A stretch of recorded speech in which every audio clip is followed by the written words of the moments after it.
hello everyone. Welcome to the next lecture of Systems Development and Frameworks. Now we have again two lightning talks. I'm very excited. Jennifer and Andrej. And Jennifer leads talk about headless versus decoupled content management systems. Oh, that's a topic that I'm really interested in and also working on right now. Well then, no further talk. I would say stage is yours, Jennifer, and you're free to start your lightning talk. Yes, hello everybody to my today's talk, headless versus decoupled. I will put my focus on content management systems context today. So first, I want to say some words about traditional CMS. Traditional CMS, what a CMS is, you will probably know that. Software that's primarily intended to be used jointly. You can edit website or other forms of media, and you can, like I said, organize them jointly. Traditional CMS consists of three components. The backend provides content and is used to store it. The administration interface, also known as the authoring interface, is used to create and manage the content. And the front end corresponds to the actual website, the presentation. These three systems are in one product. They are so-called coupled in a common code base. Yeah, but what's the difference between traditional and decoupled CMS? The traditional CMS can be distinguished from the decoupled CMS as follows. With the decoupled CMS, the three components mentioned above are separated from one another. All three components still exist, but they only communicate with each other via a programming interface and are not connected as in the case of a traditional CMS. This programming interface is an application programming interface. A CMS product still combines the three components. Drupal and WordPress are examples for traditional CMS. However, they do offer extensions, plugins, or modules that decouple them from their front end. This is then called a hybrid system. Yes, but how can a decoupled CMS be distinguished from a headless CMS now? A headless CMS no longer has a template engine. The template engine then describes the software that replaces certain placeholders with content. The template is processed accordingly. This means that with headless CMS, no more content is displayed. Instead of the template engine, the headless CMS provides an interface in the form of an API. From this API, the desired content, which has been previously saved, can be called up by the front-end client directly from the repository. The content is then returned in a JSON format. And the content and the design is strictly separated from each other. And the content can then be prepared for different channels and displayed on different pages or apps. But how can I use this and what are the advantages?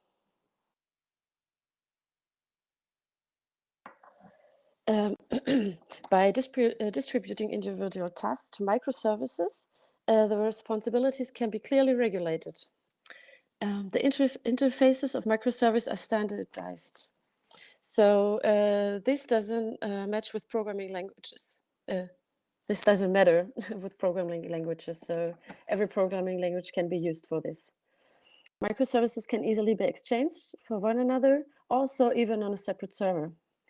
In the event of microservice failure, not the entire system is affected. So this is also a big advantage.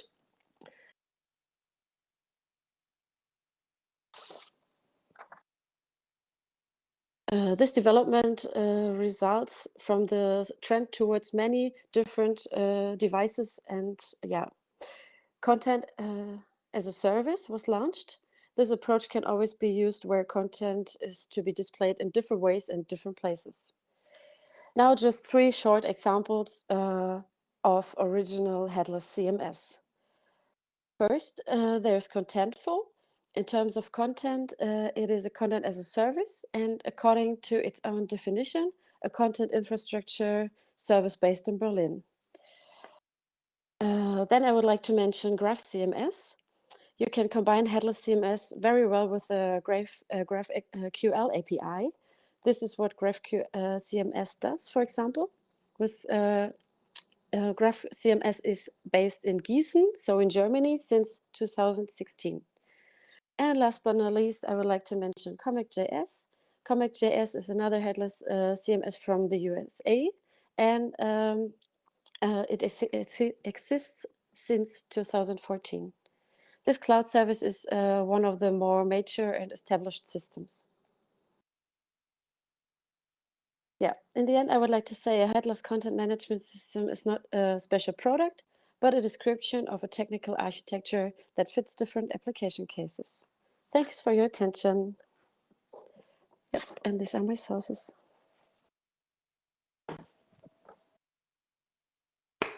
I have to unmute myself before I do the clapping.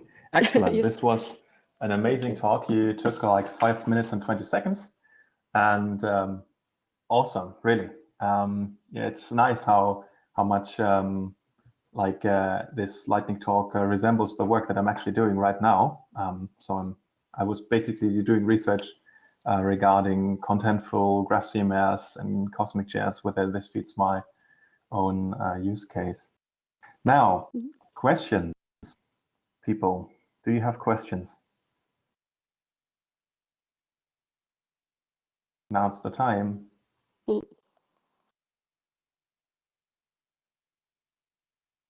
Who of you actually worked with a CMS so far, like a traditional CMS? Maybe people can share their experience. You are now unmuted.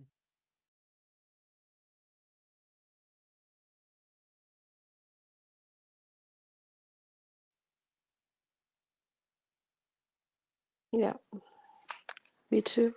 And Drupal is also really common, but Drupal, yeah, like I said, it has just these extra modules that you can use a decoupled frontend.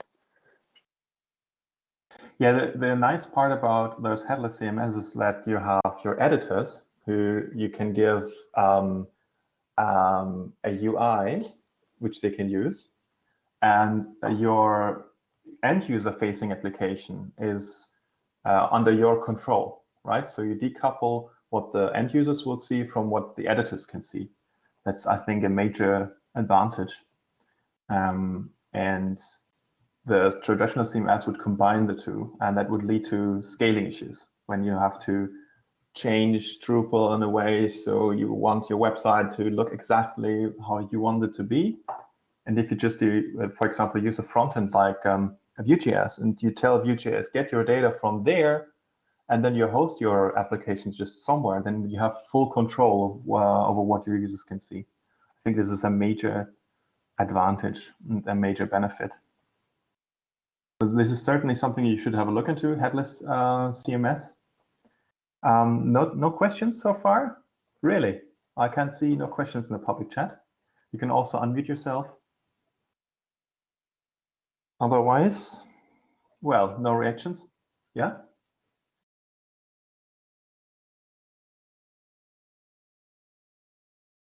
Me? You are now muted. You are now unmuted. I wrote my bachelor's thesis about GraphQL. You are now unmuted. And that's why I had a subsection about headless versus decoupled. So I got, as you can see in my sources, my bachelor thesis is my source, my main source.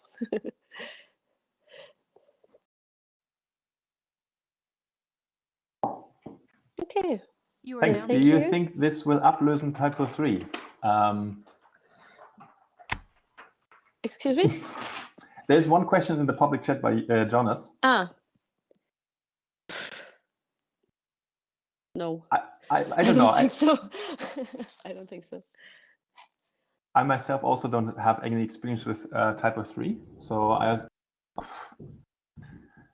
just one more option in this universe of technical solutions, and it has its use case and its benefits. And maybe typo 3 is still a good choice for other projects, like for their use case. It Yeah, depends. I also think it's very different. Yes, What you great. want. So I think time for our next lightning talk. Andrej, I think you should have moderator permissions, so you should be able to take the presenter, upload your slides if you have some, and share a screen if you want to. Yes, I'm right on my way. And in the meantime, big thank you to Jennifer for this amazing lightning talk.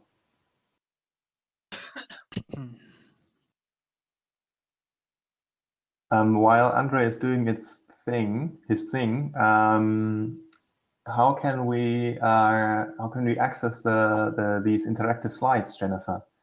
Can you share it somehow? Can we share a link maybe?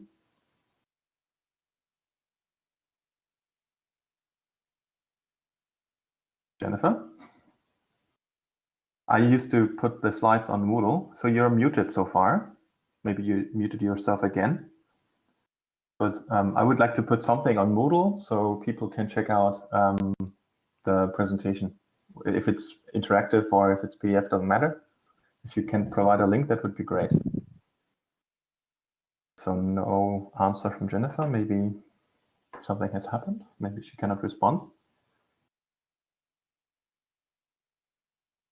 All right, there we go. So Dino. I see it. Do you see it? Yes, I see it. And do you hear me well? Yes. All right, then welcome to my talk. I'm gonna tell you a little about Dino, quick overview, what it is, and what it can do, and what are the main differences to Node.js, which we all are using in our exercises. Let me see if I can switch it. Yes, perfect. So I start at the very beginning. The name comes from, the name is actually an anagram for Node. So if you take Node and then change the syllables, then you will get Dino back. The reason why it's so creative, because the developer, the main developer behind the project is the same guy. That's the Ryan Dahl. And at some point he just got, let's say, annoyed with some things of Node. And then he said, then he gave this talk about 10 things that are not good in Node.js. And after that, he quit Node project and started working on Dino project. And since he already had the Dino, Node name, he just took it and converted it to Dino name. Somehow I cannot just switch slides with my arrow keys. Yeah, so what are the features of Dino? The main point is the security. So I'm going to talk more about this. Then it supports TypeScript out of the box. That means you can create .ts files with code and then compile them at once with Dino. Then it supports WebAssembly, and at the end you have single executable. Yeah, so first he wrote it in Go, but then he noticed that for his goals to achieve security, like memory access or buffer overflow, he needed to use rows. So he basically rewrote the whole thing with Rust afterwards. And so when I talk about security, what do I mean? When you start a Node server, here you can see the picture on the top. That's a Node server, how you would start it. So basically you import the module, HTTP, and then you can create a server and say what port it should listen to. And the code below, that's the same thing in Dino, how it looks like. And here you can also see what's happening in the first line when we import the server package. Here we can say that we want to import it from a URL. And we also have the file extension behind it. But basically that's the same code. However, when we will try to run it, we will get a problem because as I said, it's supposed to be secure, and that means it doesn't have access to your network. While when you start Node, it's nice and it can run just like that, but it can access all your resources. It can access your system variables, and it can access your network and your hard drive. And Dino cannot do that. That's why when we will just start it like this, this error message will come and it will say us, hey, give me additional rights. And then you can just set flags when you start it, and you can give it access to your network or system variables, whatever you like. You can also give all the rights at once if you just develop something on your machine and don't want to bother with this aspect of Dino. Then they changed the import system, because maybe some of you already had experience how tedious it is sometimes to import something and you don't know where from are you importing. Is that a file? Is that a package? Is it what is it exactly? And here they change it. Now you import with ES6 and you can say exactly the file extensions you want to use, and you can even import from URLs, as here in the example they use the CDN as a URL, and then they just export this thing. Then it gets cached and you can reuse it if you use it again. And you can adjust how long it's going to be cached on your machine.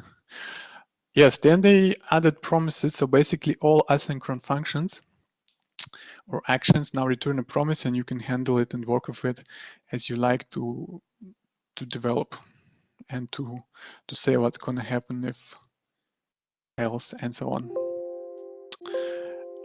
Yeah, so usage, it's not so spread so far. It's only used in prototyping on side projects. The majority of people just use Node.js because there's so much. The ecosystem is huge and everyone knows it. And even here, we just started working with JS, and we just kind of took by default Node.js, and nobody even talking about alternatives. And yeah, that was my quick talk.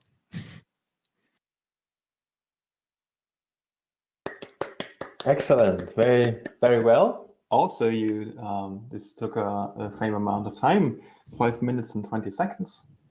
Excellent, and yeah, thank you very much. You're welcome.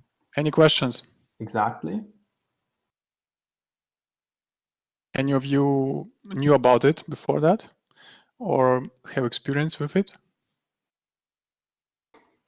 I knew. You knew? Do you use it? No, but I like the idea, like having an alternative runtime for JavaScript. We have that in other languages too. For example, there are plenty of runtimes for Ruby, or I think for Python as well. Mm-hmm. So yeah, You are now unmuted. it's a common idea. So the question from Kirill, you cannot import NPM packages, and if it will replace Node or not, I think You are now at muted. current stage not. If you look at the versioning, it's like 1.5 or something last time I looked, and there are just not enough packages right now. I mean, you can use it for a side project or to try things out to get advantage of TypeScript, but I certainly wouldn't migrate an existing project to Dino just because it offers more features. Like it can replace Node, but it does need to replace it. Do you know why it's incompatible? Like, why are Node modules incompatible with Dino then? Well, the simple question is, it's just the time frame. How long is Node out there and how long is Dino out there? And the difficult question is, I mean, the long answer is. Yeah,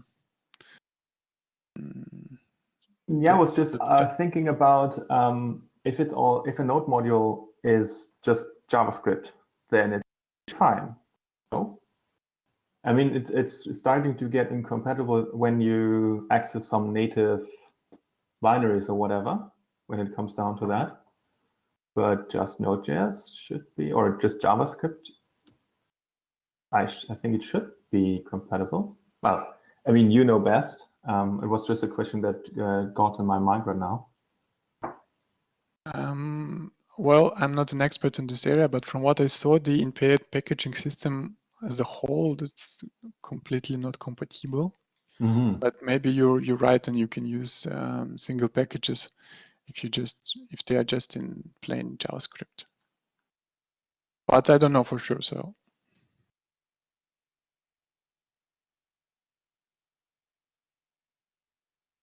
Any more questions?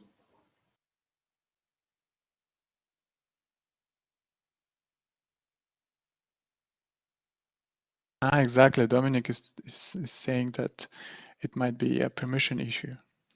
Like this node modules, when you run them, they can do basically anything.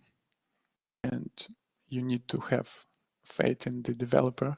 But Dino wouldn't allow some actions to happen because of permissions. So there's one more question by Aziz.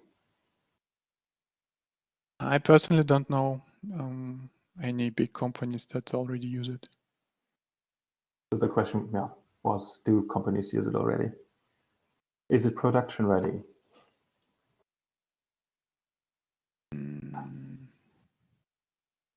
I think there are some looking for 5+ years of Dino experience. Okay, that's an in-joke because there are so many frameworks out there and companies are looking for people with at least so and so much time experience of that technology, and the technology doesn't exist for the specified amount of time, which is kind of telling about the company, which is looking for developers in these areas.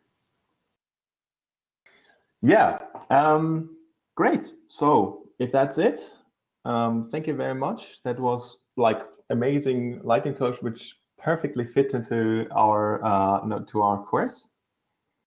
It is released in 2018. Yes, nice, good to know. I didn't know myself, but yeah. Great. So I would say then I'm going to take the presenter. That's okay. And sure. I'm going to choose the other. I don't have so many slides, or actually no slides prepared for this lecture, except that I'm going to talk a little bit about software testing and things that we didn't cover when I introduced it. That is especially non-atomic tests. And so we are going to talk about that. I want to talk about the context thing. And I prepared a live demo. So we're going to talk about JavaScript classes, the context argument in a GraphQL resolver, promises. And that should be it for today's lecture. And for that, I created a live demo. So, oh, and by the way, I also updated my own reference solution for exercise 2. So if you check out this branch here on the homework, you can also, to check it out, you can just have a look into the comparison feature of GitHub. So that's my reference solution, which I uploaded I think yesterday for exercise 2. This is mine for exercise 1. This is mine for exercise 2. Missing the part of the build server, because when I'm working in a private repository, I don't want to trigger a build server, and I also don't want to create notifications. Anyways, but that's it. If you're interested, check it out, right? So this is, I think, just one commit. Yeah, this commit here, check it out. You can always go to homework and then either check out this branch here or go to pull request and try out the comparison by just pretending we would create a pull request. For this lecture, I created some demo code, and I know that some of you take notes, and so you don't have to take notes. I'm going to push this code simply. Git push homework demo. I think that should be it. Maybe create an upstream branch too.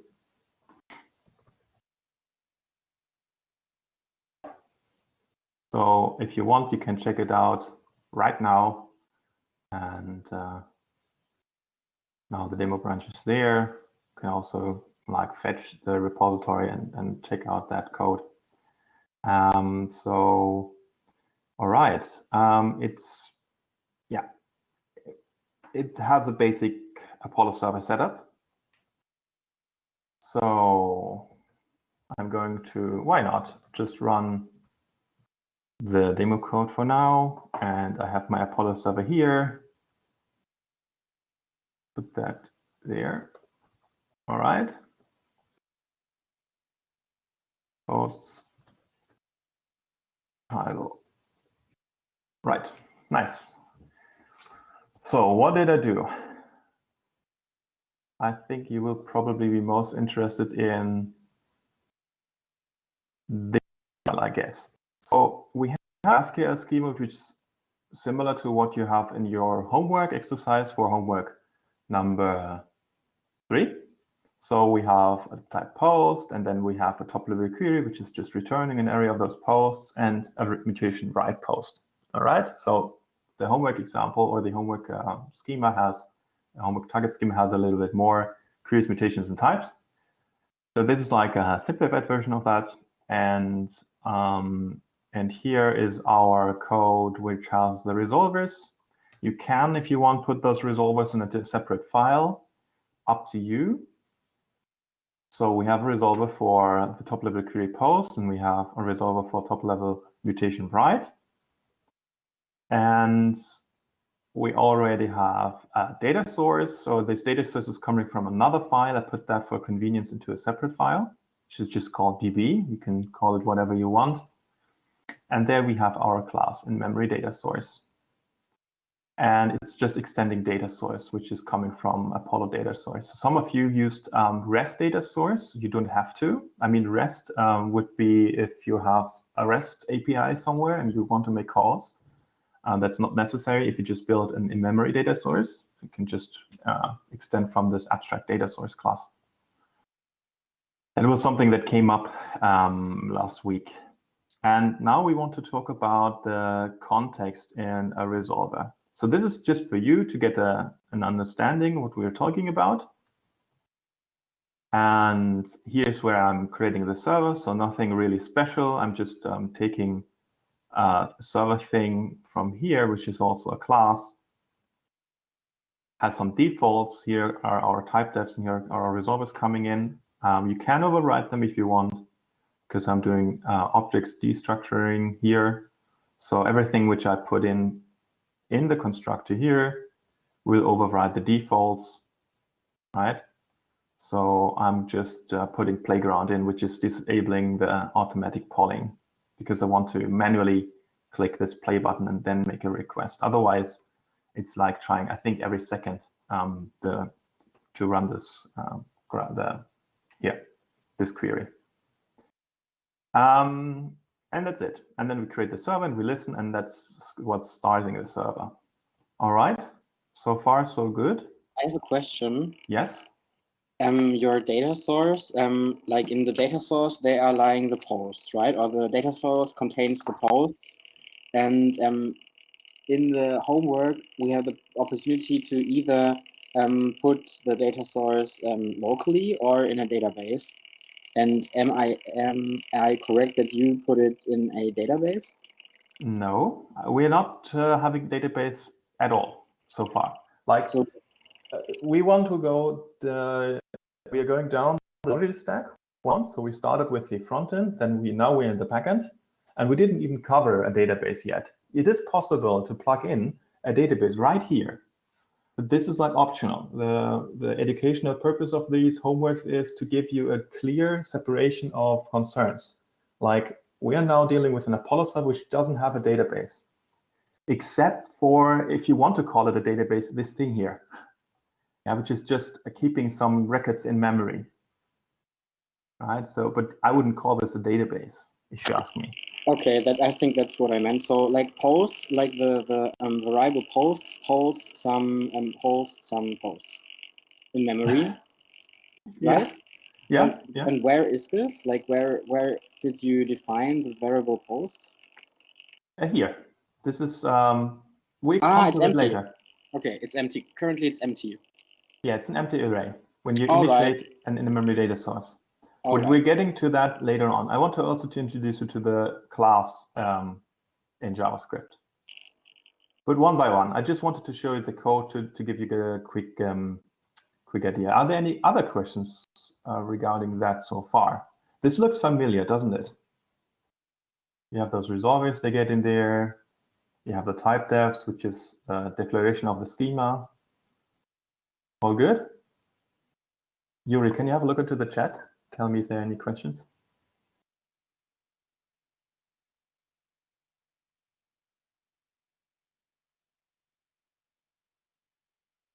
You are now unmuted. So I can't hear anything. All right, great. So when I'm doing this query, you all know that we'll end up in the corresponding resolver, which is, it's a query, right? This thing here is optional. If you omit it, it's by default a query, but why not put it there? So when I hit play, then the first thing that's being called is the query resolver, all right? And hello from query posts. Oh yeah, one thing maybe. I'm using I was annoyed by starting the server all the time, so I'm using NodeMon, right? So Node is just plain Node.js, and NodeMon is a library which is doing hot reloading, and it works perfect for development. So every time I make a change like this, then the server is restarted. You can see it here, restarting due to changes. Okay.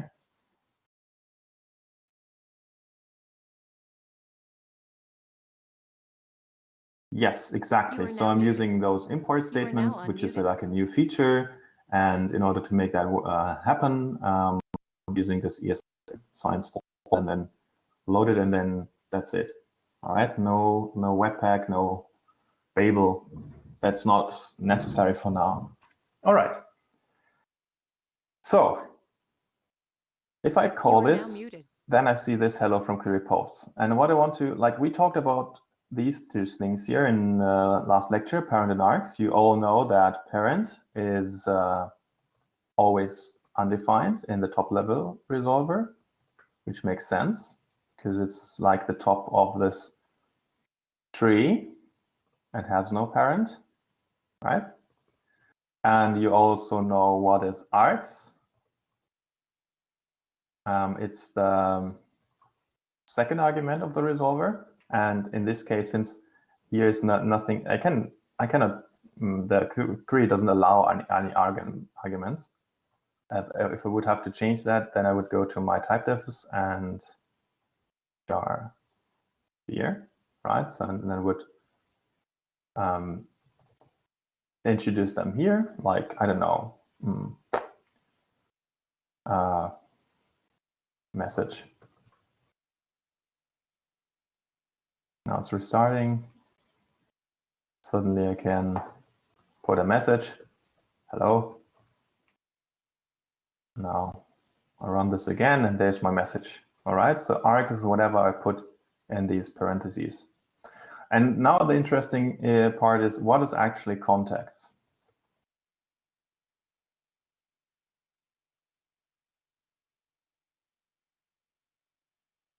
Boom.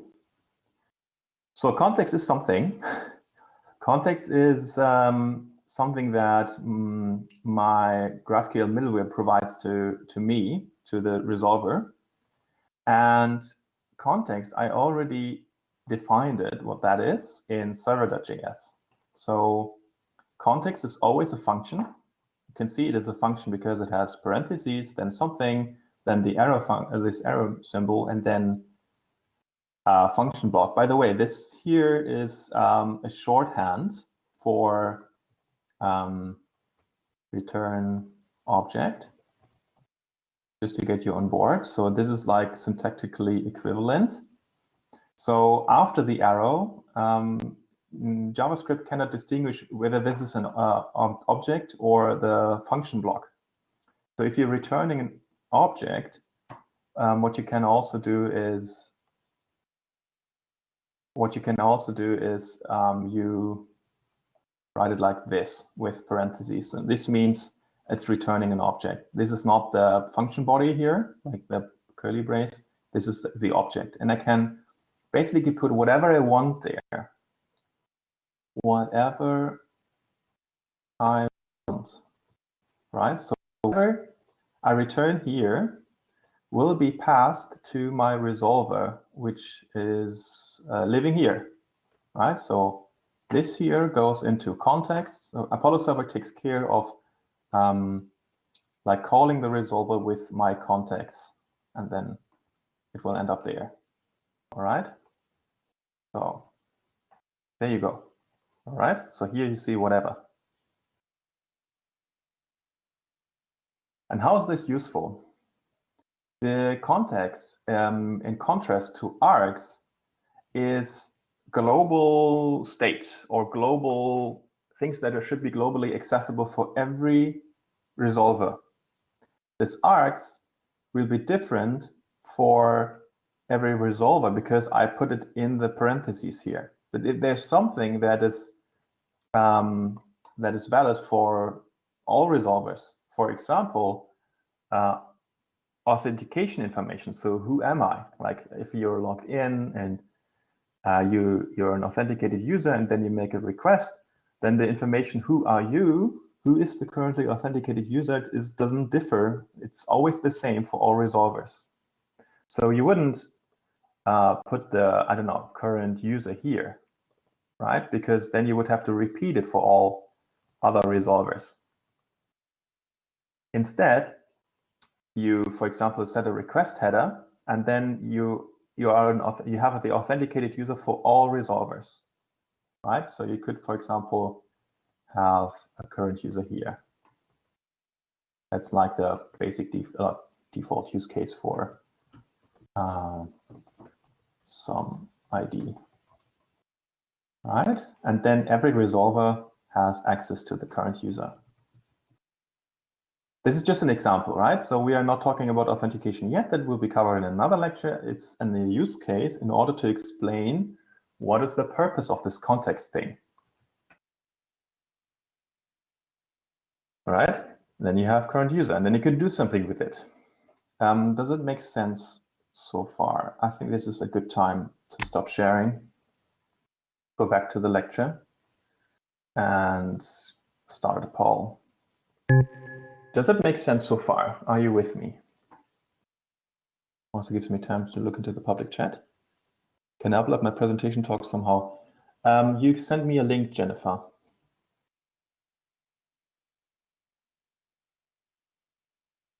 Okay, already 4 people are actually confused. If there are any questions, please help me. Someone is already writing. Why don't you use semicolons? It's a matter of preference. There's a set of groups who prefer semicolons. There's a set of groups who don't. I'm in team no semicolons. Sometimes semicolons are required, though. For example, behind import statements when you have an immediate function call in your script, but that's a detail. So those 4 people who are already confused, please give me or ask me questions back so I can maybe explain it better. So when you search for Apollo server contexts, I think that's already enough. You will end up with the API reference here of Apollo server, and it has also detailed information what these parameters are. And it also has somewhere context. There we go. All right. Yeah, an object that's passed to every resolver that executes for a particular operation. This enables resolvers to share helpful context, such as, oh yeah, that's also another use case. So you can, for example, put your database client into the context, and then every resolver has access to the database. Yeah, that's, yeah.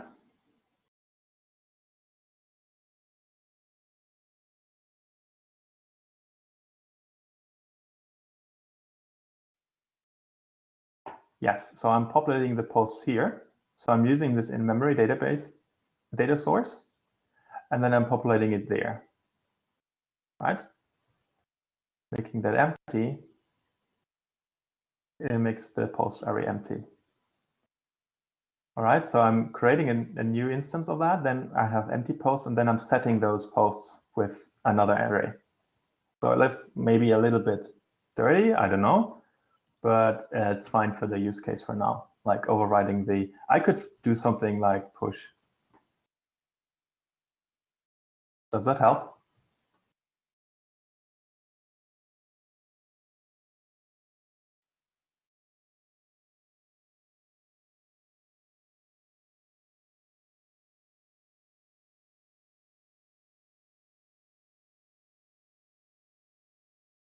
All right, so we can actually try that out. So we just remove the context, or actually we just have to remove it from here. Context can still live on line number 10 if we don't use it. We don't use it. So let's restart the server and have a look. And we're logging out context over there. All right, cool. And context looks like that. So yeah, that's something for you to know. Data sources, this data sources thing, which I provided here, Apollo server takes care of populating your context, which is passed to the resolver. So before this context is passed to the resolver, Apollo server takes care of adding the data sources to the context. So if I remove data sources there as well, then I now get an error, right? Because DB is undefined. I'm accessing context.datasources DB posts down here, right?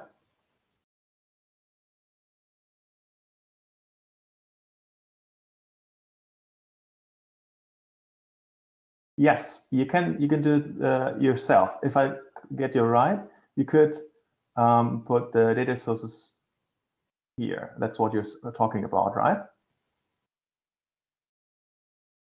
Yeah, but there's a reason why you shouldn't do that, but we'll come to that later. Yeah, because data sources each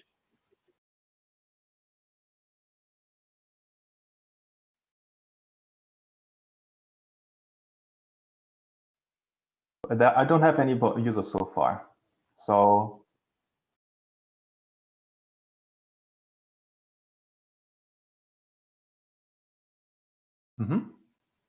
yeah, so when Node.js is reading this file, it's creating an object and doing things with this object. And at some point, I have a data sources function, which is this here. This is a function, which is returning an object which contains this instance DB. All right, so here I'm like creating a new variable, do something. Oh, wait. There I'm do something with it. Then I'm creating a new function, which is returning an object which contains this variable. And then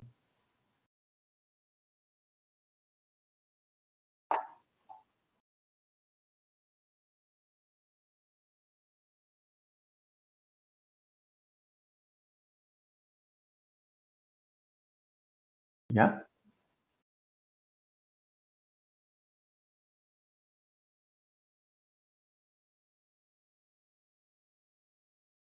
Yeah, I'm actually doing that. So I have this dot posts, which I'm initializing with an empty array. So I don't have to populate my in-memory data source. By default, it would be empty. So if I don't do that, right, that's the question, then I have the empty array, which was populated, like which was created here, right? Okay. And then if I put data sources back,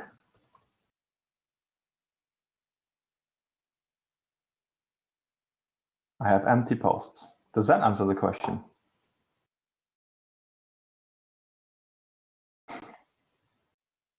Yeah, okay, so what is the resolver post is doing? It's taking context from here. Context has the data sources. Then I'm calling, it has the data sources have a property DB because I put the DB here. It has a property DB, and then posts, right? So this post refers to db.posts.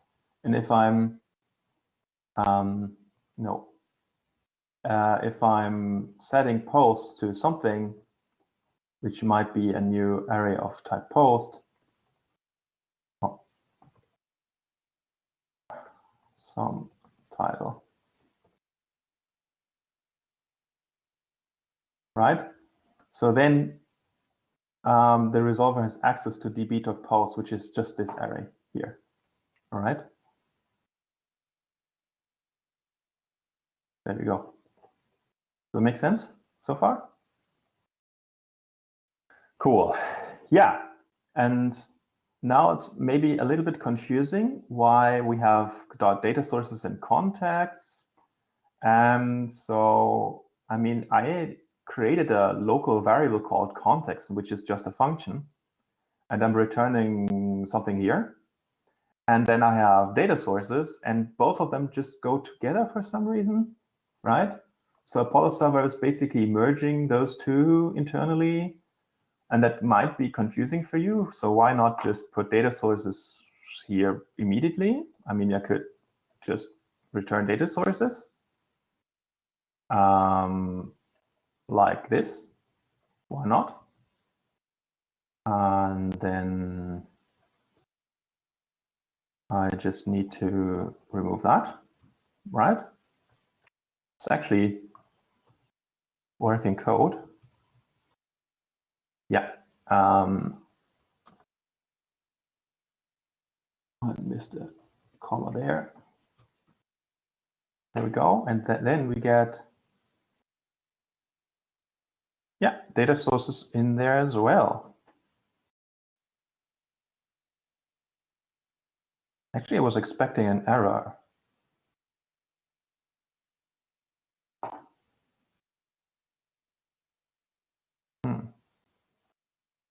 This is possible. What happens if I do? I got this error earlier on. What happens if I do that? Yeah.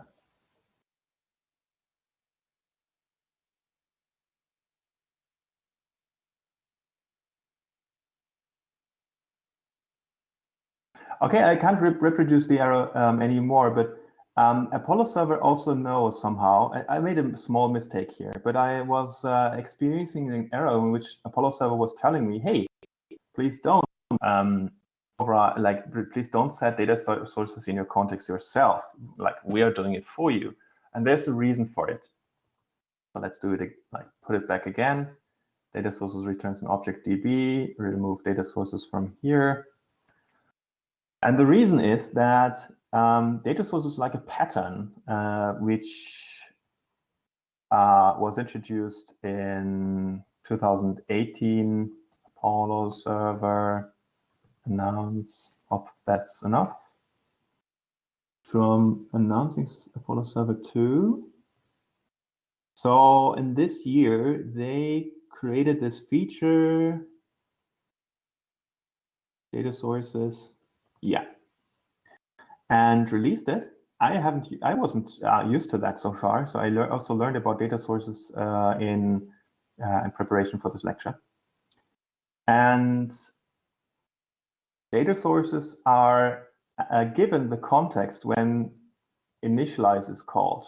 So in a data source has just a constructor and this initialize method, and here, Apollo server is putting the context again. So I can also write it like this. It's just an object which contains context, right? And I'm logging this out now. You are now muted. Oh yeah, like this. Like this, and for convenience, I'm returning the console log statements here for now. Cool. And there you have your context again. So what actually happens is that the data sources have access, or are supposed to have access to the contexts. So if you have, for example, authentication information, then your data sources can know about it. So for example, if you have the authenticated user, then you can access this information here. And when you create a post, you can, for example, set the author of the post to the authenticated user. That would be a nice use case, right? And that's the reason why. So Apollo server does the following. You pass it this context function, which is a function, then it's Apollo server is calling the context, and the result will be passed as an argument to the initialize method of every data source, right? So initialize is called on every request, whereas the constructor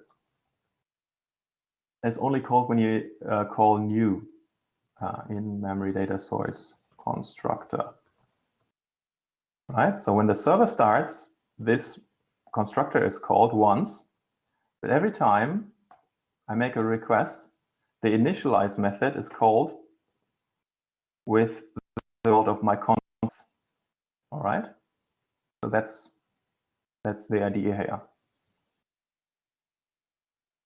All right. Maybe this doesn't make too much sense for now. Maybe let's give a practical example. As I said, a very common use case for context is accessing authentication or creating authentication information. And depending on your middleware, context can have arguments, right? And if you use Apollo server, the two arguments that we are interested in is request and response. And if I just pass that to whoever is interested in, I can do it like this, then I will see the context. That is these two request response variables here later on.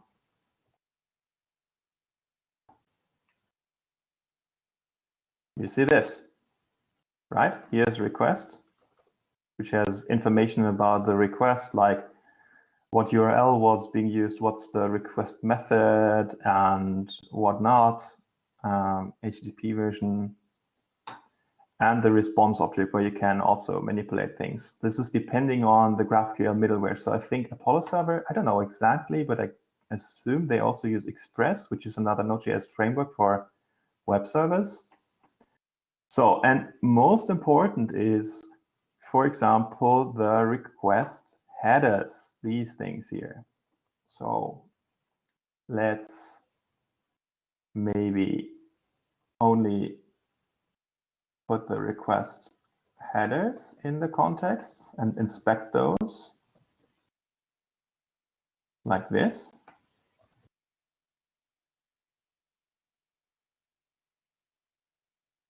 Which look like this. So we have interesting information here. And I can now set another header here.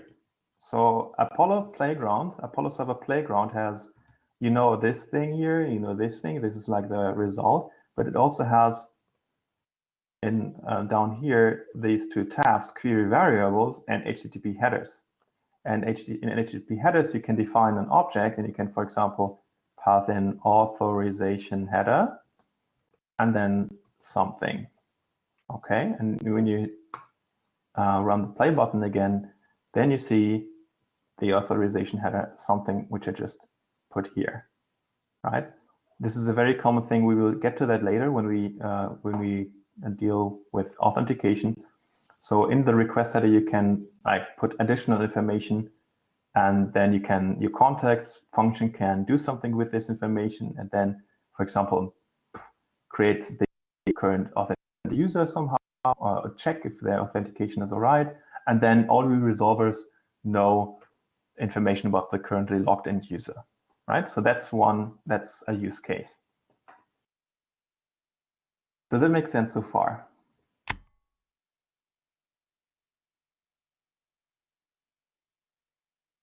Public chat, 9 messages. Wow.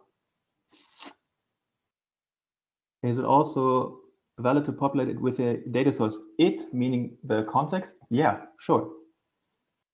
Is the context not defined in a file? You are now unmuted. Yeah, so we talked about that. All right, so I think no questions so far. That looks fine. So I'm going to screen share again. So that's the context. And maybe one more thing.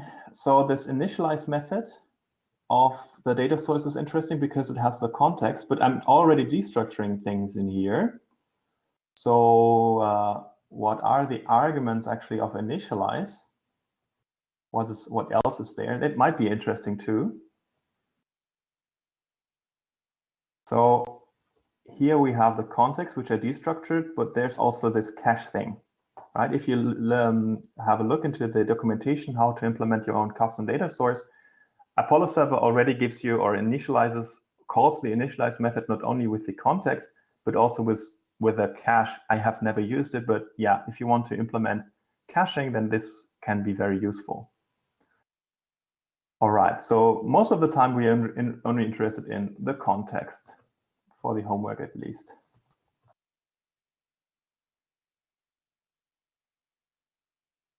Great, and we have the headers. So that's the context. This is it, what I have to say about the third argument of the resolver definition. So we know about parent, about args, and then context. And there's another one which is called info, but we'll come to that once we connect with our databases.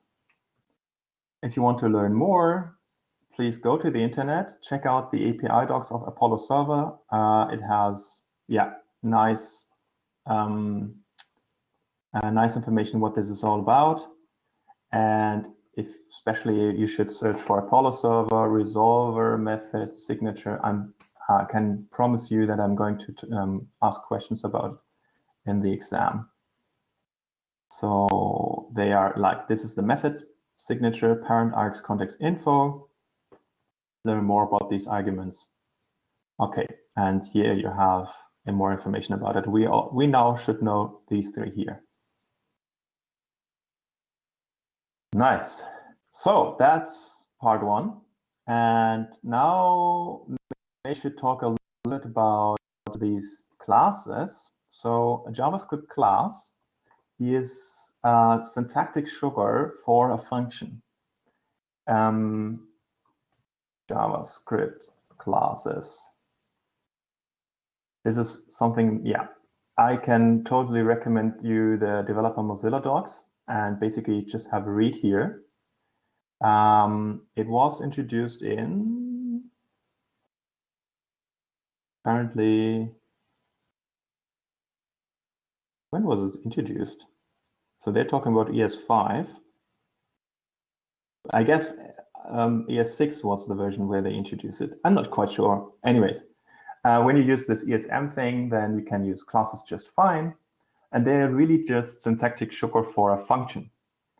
I'm not going into detail about it. I just want to introduce you how we can use a class, and that is this here. So I created, for example, a class post, which is, for example, ensuring data integrity, right? So you all know that we need unique IDs for every entity. And using a class can, for example, make sure that whenever you create a post in your code, then you always have an ID, which is just a random string. You can call this from any piece of code. So you could also create a file called demo.js, which is require const post. I hope this actually works. We'll see. Or we can also use import statement and use ESM. And then const post is a new, you always use this new keyword. And let's log out the post. All right, so this is now in demo.js, and I'm stopping the server. I'm just calling node resm demo.js. And there I have my post. So the constructor made sure there's always an ID. This can come in handy for your homework when you have to create random IDs.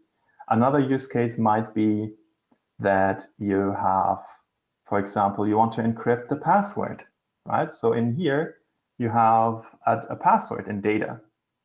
And then you want to encrypt this password with a hashing function. Or you have an author. This author is someone, right? And you can make sure that data author is somehow, I don't know, you can throw an error if data author is nil, for example. So you can never create a post without an author later on. That would be another use case. What else? I used sets in order to implement the information who upvoted and downvoted the post. And here you can, for example, make sure that upvoters is always a new set, for example, and then you never end up with a post which has now hasn't have a set with no item. All right. So that is a use case for those classes. Does that make sense? Now I cannot click the stop share button anymore. There we go. Public chat, just one message into this. Yeah, thank you very much, Yoli. 2015 year 6. Great. Maybe create a new poll. Are you still with me?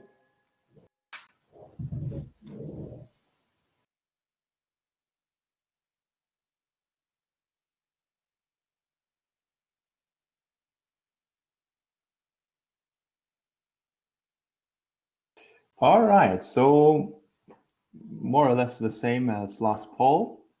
Those 4 people who can't follow, please. I try my best to explain this in a simple manner, and I really need your support, your input, in order to explain it in an easier way. Does Apollo server support hot reload? Not by default. That's why I'm using NodeMon. You didn't see that.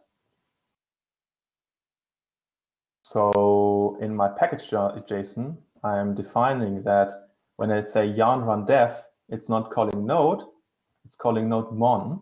And NodeMon is a package which I installed for development. That's why it's in development dependencies. You can check it out here, NodeMon. It has a web page as well as the npm.js registry page, NodeMon reload automatically. And yeah, you can either install it globally. I installed it, I added it to my dev development dependency. So whoever checks out my project immediately also deinstalls NodeMon. Yeah, like this. So I used the Yarn version of that, and then you just run your node files, and it's apparently taking care of hot reloading. All right, let's continue on then. Unless there are questions, you can always interrupt me if there people have questions. You are now unmuted. Maybe this. What? Yeah.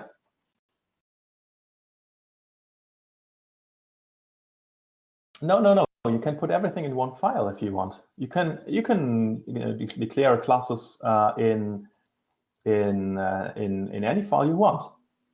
It's not how I would do it, by the way. You are now muted. I would probably put my resolvers in a separate file and also split them into different files for post resolvers, maybe user resolvers or whatever I have. I would certainly put every class into a separate file and maybe have a folder DB, right, instead of a file DB. I just put it in 3 files for now, so you can see always one file. One file is displayed on one screen, right? So there's nothing down here. If I would put everything into one file, then I would have to scroll, and yeah, that's the reason why. And yeah, I put these 2 in the same file because it's not too much code. Does that answer the question?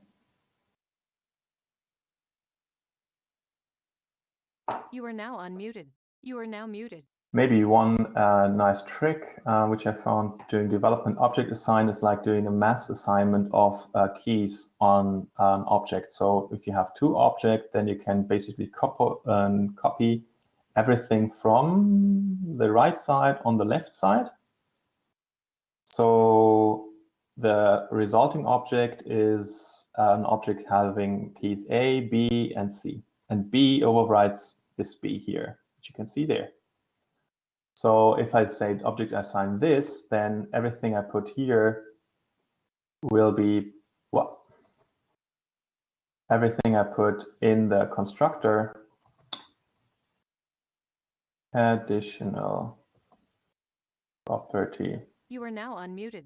will also be included. And it even overrides the, depending on the order, it overrides the ID. So in my case, it's overriding the ID depending what you want. If you do it like this, then the ID from the constructor is overriding this. All right? Does that make sense? It's a nice trick. Mm-hmm.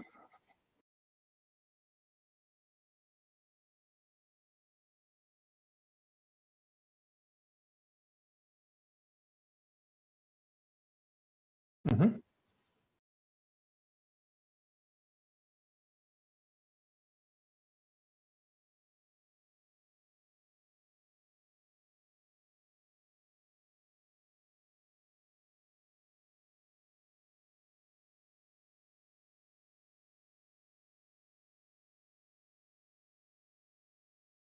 Yeah, that's where you use transpilers. So there are tools which will compile your or transpile your code into the ES5 equivalent, and then you can ship that, right? So you can always use all the new features, and then you have a tool which will which transpiles it down to the older versions. Does it make sense?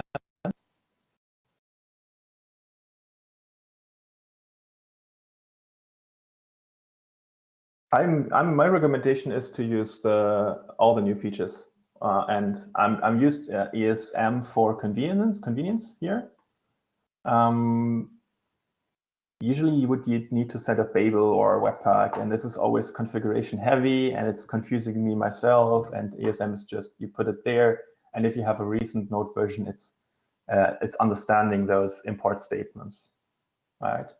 You can actually also make Node.js understand. It has a flag called experimental node modules, and this would also work. But it's nice that you can install it, and ESM is just taking care of it. Right. And you don't have to set up any, like it's configuration, zero configuration. That's the point. I haven't used ESM so much. Usually I'm using code generators and they give me the Babel configuration, and here I'm doing it myself. So, and I don't like to configure Webpack or Babel, and that's why I'm using it. Yeah, but I want to use all those new features. I want to use classes if I need them, and here's a possible use case. Great. And what is a JavaScript class? That's also something I want to quickly introduce, but not go into so much detail. I think I had them already here. So you search for JavaScript classes, and you will end up here on the Mozilla documentation. And this is how it looks. It's basically just a syntactic sugar for a function. And you can assign properties. And when you say new rectangle like this, then you will end up with an object P, which has those properties height and width, just what you gave it, just what you gave to the rectangle. So apparently this is raising an error, but do they have?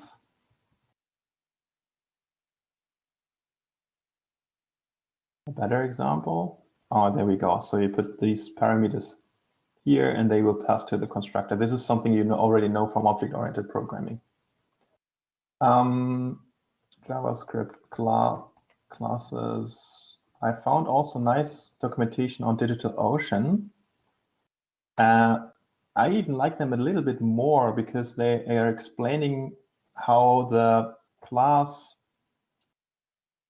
how the ECMAScript class declaration is equivalent to the old function expression. So this is actually equivalent to that. And I can even, this is just a hero. This is just a function with a name hero with an optional capital letter indicating this is supposed to be, how do you call it, a constructor function. And I can actually also run it in my JavaScript console browser. right? So I just created this hero function, and I can also have a variable a and then say hero. And this gives me those two properties. I'll go away. This gives me those two properties, which is right now undefined because I didn't give it any parameters in the constructor. So what is name is the first thing, name, why not? Then b name is the string name, right? So you can actually use a class just as, or a function as you would use a class, and it's actually the same thing. Yeah, and then all the prototype magic happens. So JavaScript doesn't use the classical inheritance approach, which you're used to from object-oriented programming languages like Java or whatever. It's using this prototype inheritance. And I'm not going into detail of that, but there's an amazing read, JavaScript prototype on not v3 schools, but this year object prototypes, prototype mechanism, maybe prototype inheritance in the prototype chain. I read through it yesterday night, and it's very interesting, and it explains you how that works in JavaScript. For now, we just need to know, okay, JavaScript classes are like templates. I think the word templates even being used. Yeah, classes are a template for creating objects. So whenever you have an object and you want to create data with a function, then this would be a use case for a class. And I hope this explains this keyword, and you have optionally this extends keyword, which is using the prototype inheritance. So you can have, like, you can build up an inheritance chain. So if data source had some methods, they would be populated to any instance of this here, similar to what you would expect from classic inheritance chain. Yeah. Maybe it's time for a quick break. Public chat, 6 messages. No chat messages so far, so I'm gonna continue. How much time do I have left? 15 minutes. Maybe that's a little bit that's maybe not enough time for promises.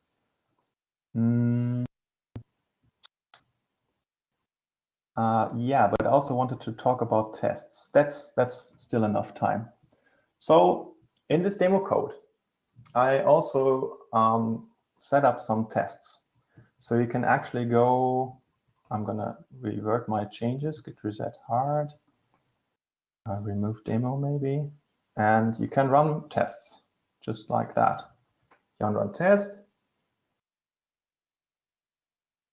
and I have this file posts spec.js. So this file here is supposed to test my post resolvers. So I have my post resolvers here, and I created a test which I named post spec in order to indicate that I'm testing my resolvers. And when you check out Apollo server testing, then you have probably seen this create test client, which is like creating a mock client for testing my Apollo server. And I'm going to run queries against it and then check for example, the response of my server. And yeah, you can check out the code, inspect it, and study it. So for example, with Jest, you can say, okay, query a particular query called posts. It looks like this, which is just a string. I can copy that and also put it here and then run it if my server would be running.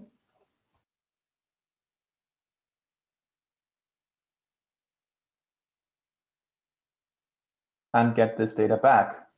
All right. So it's really just the same queries that you're used to in the Apollo playground.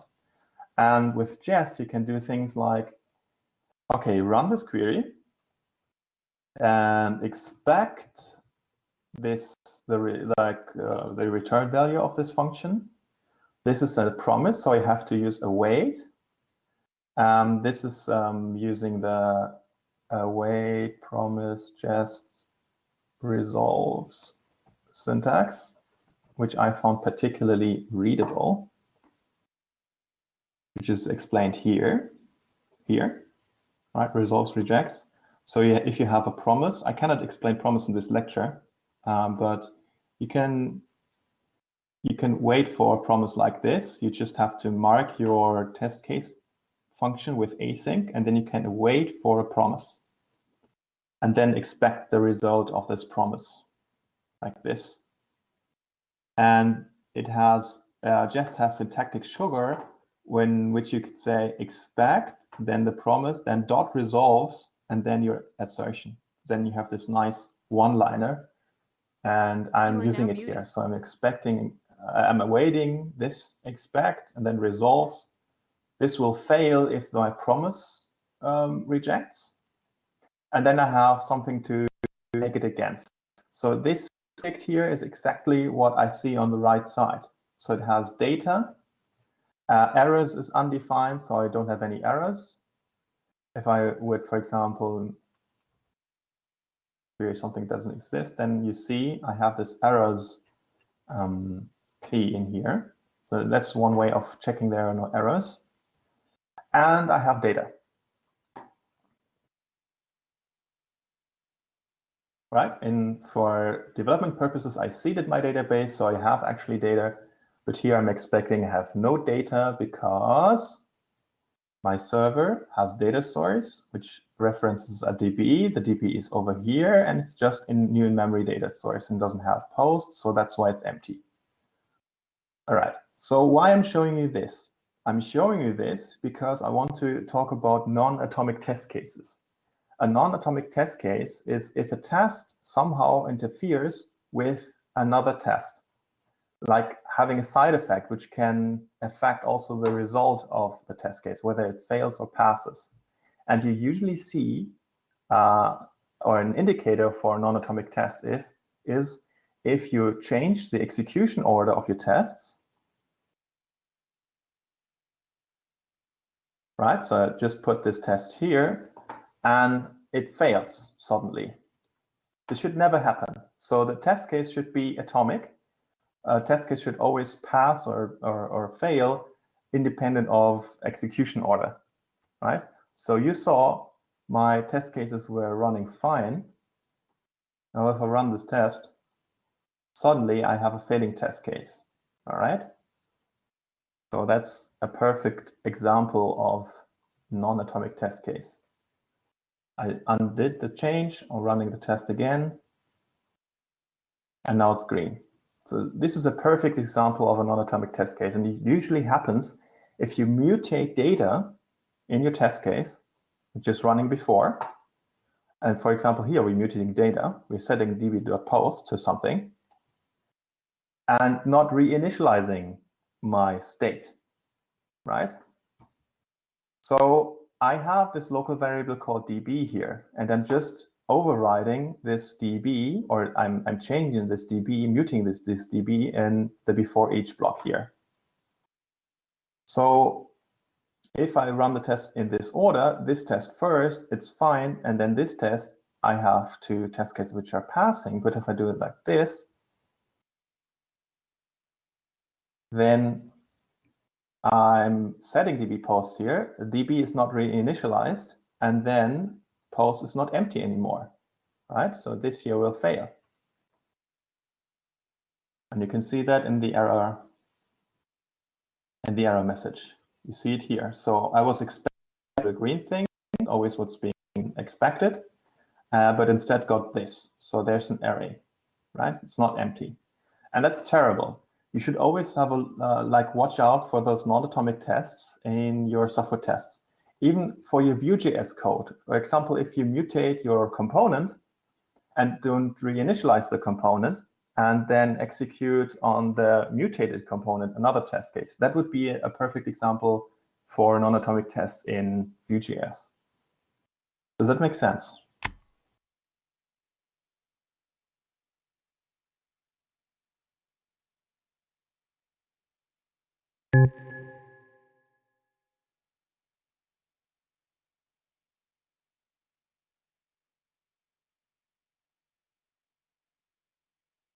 Isn't it the entry point for the front end? You are now unmuted.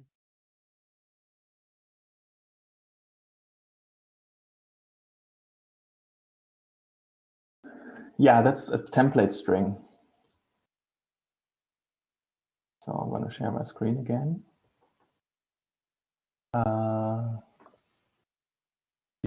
template string.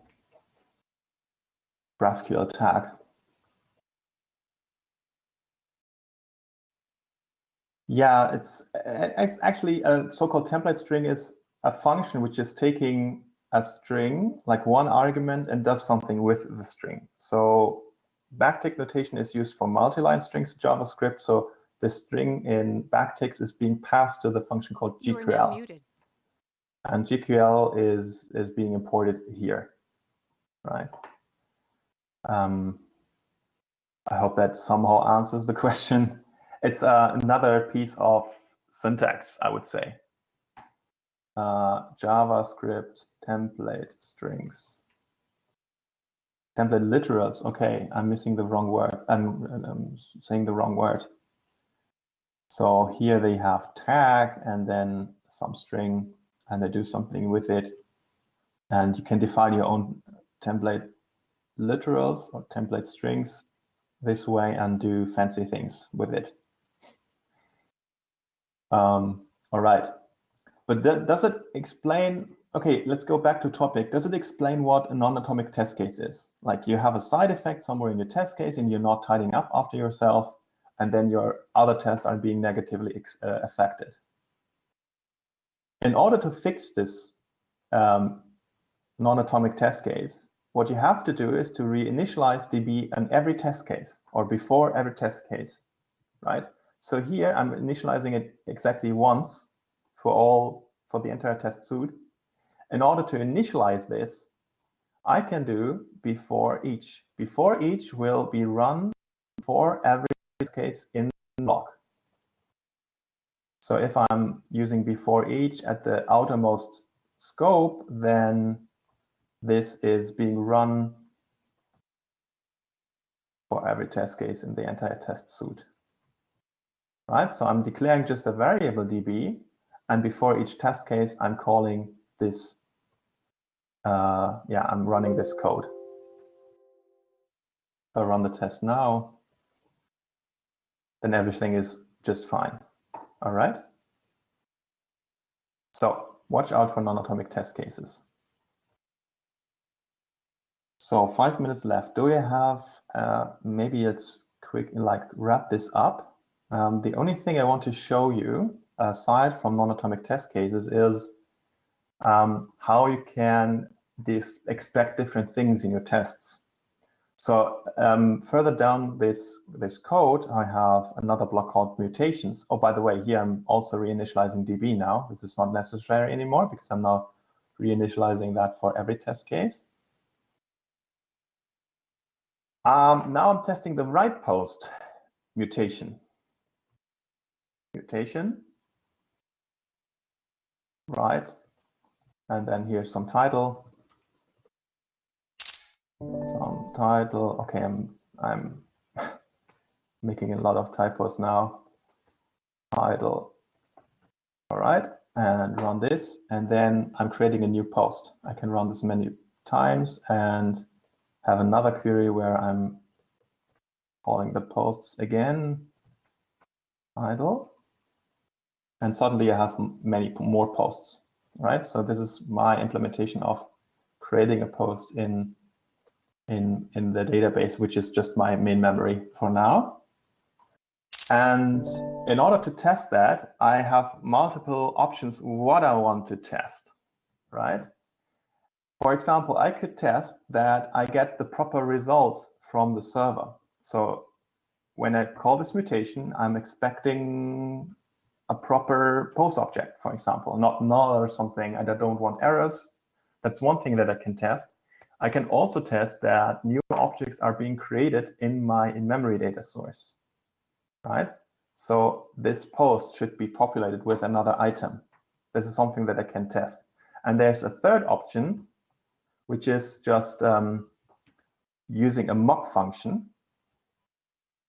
and expecting that a particular function is just being called in the process. So let's start with this. I think this is the most easiest one. So here I'm having a test case adds a post to DB posts. Should be easily to read. DB posts, it's empty first, and then it has one item. Action is just a method. I like to call my, when you reuse code in several test cases, I like to write functions for it. So you know the arrange, act, assert pattern. That's why I'm calling it action, or maybe act, right? Okay, I'm calling it action now. And it's calling this mutate with a mutation right post and having a variable title some post. And this should just call and create a new entry in DB posts. That's one way of writing a test case for a mutation, which is nice because I'm not mocking here anything and I'm not interested into the server response. And I can just assert that there's one new entry in our database. If I wanted to check the response, I can do something like this, similar to the query. So I say await, expect action, results, and then to match object. So this is what I can see here. Errors undefined, and there's our data, which starts with the write, because I said write. So this has one object of type post, and I requested the properties ID and title from the type post. That's why I'm taking that here. By the way, this is also really nice. Since my ID is randomly generated, I'm expecting any string here, right? So I can, because I cannot write a hard-coded string here, it's changing all the time. I can at least say, okay, it should not be null, it should be any string. Right, so you have like a pattern which is being matched against the response. It's half past. Shall I continue, Yuri, or shall we just stop here and ask questions or let people ask questions? The only thing that I would have introduced is maybe how to use a mock function.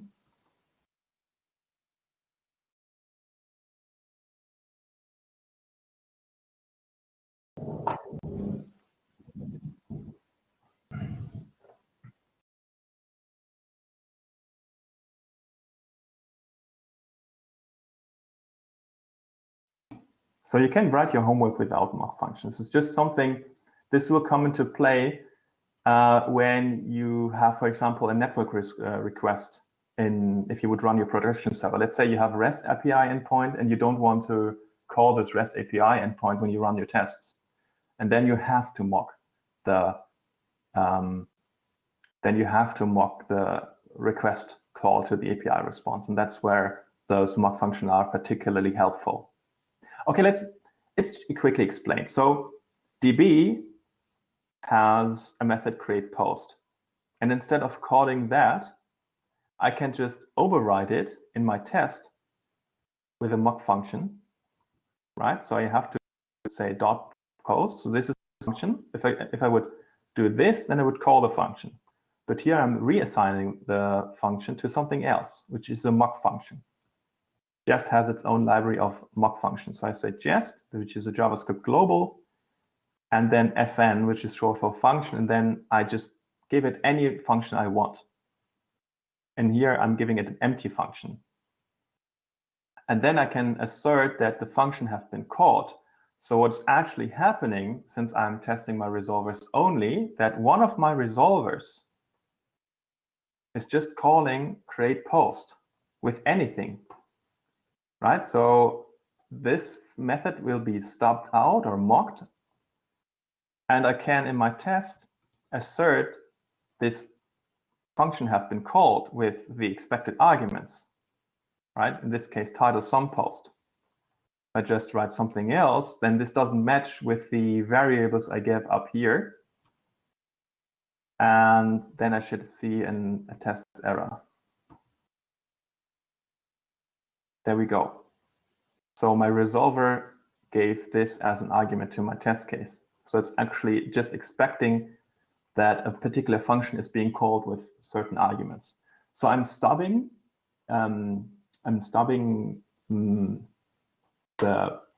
some code here, like I'm making a shortcut, let's say, and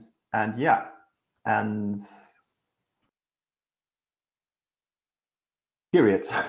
And I can expect that just some function is being called. It depends what I want to test. Here I'm saying in the test case, it calls db create post. If that's the only thing I'm interested in, maybe with the right arguments, then this is fine.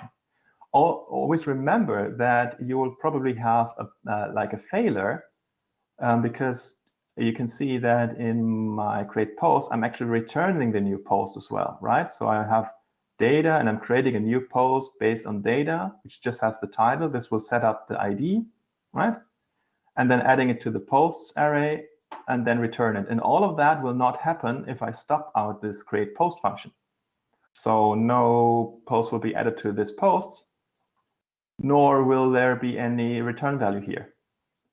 So if my resolver write is supposed to return that, then I suddenly have an empty, then have undefined there, which you can see. For example, if I'm stubbing out db create post here. So here I'm expecting no errors and a proper data which is being returned by the resolver. And since I'm returning undefined here, this will crash.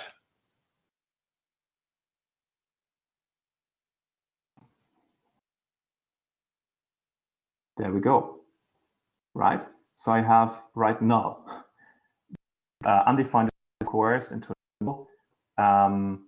If I return, if that's the function which is which I stubbed out on my data source, and data source returns undefined, and the resolver I'm returning undefined, it's basically the same as returning undefined here,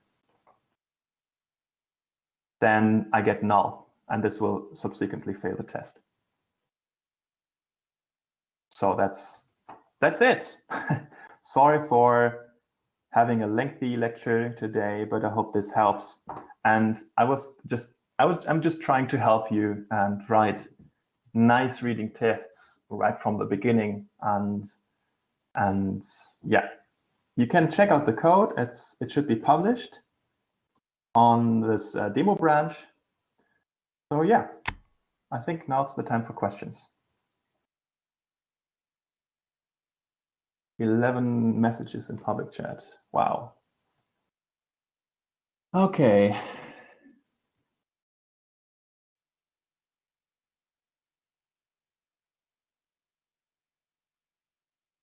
What's the point of wrapped describe? You have, like, with describe, you have blocks. And for example, the before each will be called before every test case in that block. So let's say you have 10 test cases and you want to have only 6 of them to share a certain particular test setup, the arrange part in arrange assert. Then you can wrap those 6 test cases in a describe and then put the test setup, the arrange, in the before each.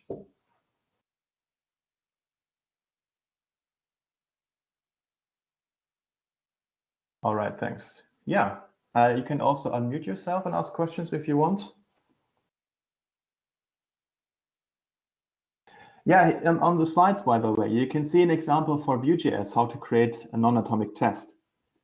So you have this wrapper up here, which is called only once, which is using this mount method from Vue test utils. And then you click on this wrapper. And when you call another test case later on, the wrapper is already clicked. Oh no, I'm omitting the other test case here. But yeah, this will have a side effect because it's clicking on the wrapper. And maybe the wrapper will handle this event and render something else in the component. And then every other test case will have the mutated component instead of a fresh reinitialized new wrapper.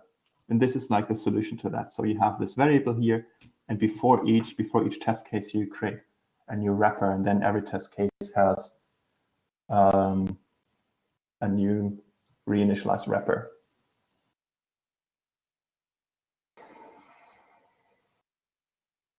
Well, silent. It's 3 p.m. 37 minutes, and no questions in the public chat. No one is unmuting him or herself. So I hope this was helpful for you to get an understanding what's context. So we learned today what's context, our ECMAS classes. We learned how to use the initialize method of a data source, Apollo data source, and we learned how to properly avoid non-atomic test cases and how to use those mock functions that Jess provides us. I think that was a lot. All right, if that's it, I would say we'll see each other for the exercise as usual. And I'm going to click the stop recording button now.